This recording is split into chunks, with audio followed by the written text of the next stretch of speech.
जैसे कि हम परमेश्वर के वचन के द्वारा आज जीते हैं, तो प्रभु हमें प्रतिदिन वो वचन देता है जिससे हम जीवित रहते हैं और शैतान के बल को नष्ट कर नहीं पाते हैं, क्योंकि प्रभु हमारे लिए क्रूस पर चढ़ाया गया ताकि जो विश्वास करे वह नाश न हो परंतु अनंत जीवन पाए। इसलिए हम परमेश्वर की उन 10 आज्ञाओं को मानें और उन 10 आज्ञाओं पर चित्त लगाएं, क्योंकि प्रभु ने कहा है तो मुझे छोड़ किसी दूसरे को ईश्वर करके ना मानना। आज हम क्या परमेश्वर के वचन के अनुसार खरे हैं? क्या आज हम प्रभु के वचनों को मानने के अनुसार चलते हैं? आज हम परमेश्वर को छोड़ किसी दूसरे को ईश्वर करके नहीं मानते? क्या हम प्रभु के सिवा किसी और के सामने शीश नहीं झुकाते?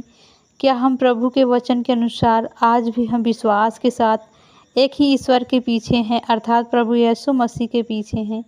क्योंकि यदि हम परमेश्वर को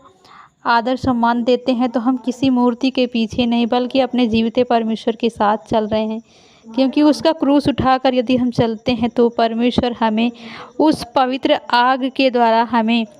शुद्ध करता है, अपने जल के द्वारा हमें वो पवित्र करता है ताकि परमेश्वर का जो जल पीता है वो कभी प्यासा नहीं होता। अंधी आंखें खुलती हैं, बहरे सुनते हैं और गूंगे बोलते हैं और दुष्ट आत्माएं निकलती हैं। लोग मुर्दों को जिलाते हैं, कोढ़ियों को शुद्ध करते हैं, लंगड़ों को चलाते हैं, क्योंकि प्रभु की सामर्थ ही है जो हमें ठड्डों में नहीं बल्कि हम परमेश्वर के वचन के द्वारा जीवन को जीना शुरू करते हैं। क्योंकि प्रभु का वचन ठड्डों में उड़ाए जाने वाला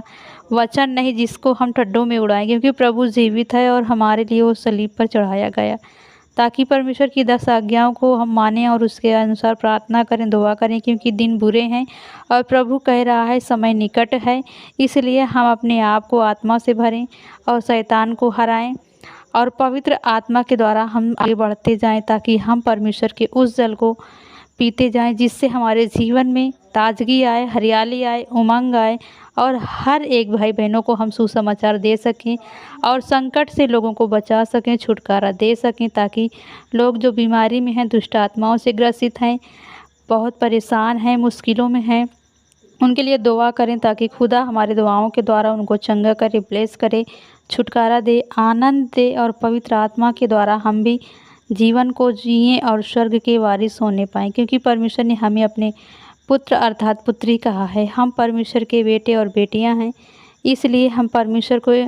एक मन होकर, एक चित्त होकर उसके कुर्बानी को याद करते हुए उसके करीब जाएं और उससे प्रार्थना करें, उससे दुआ करें और उसके आराधना में हम आनंदित रहें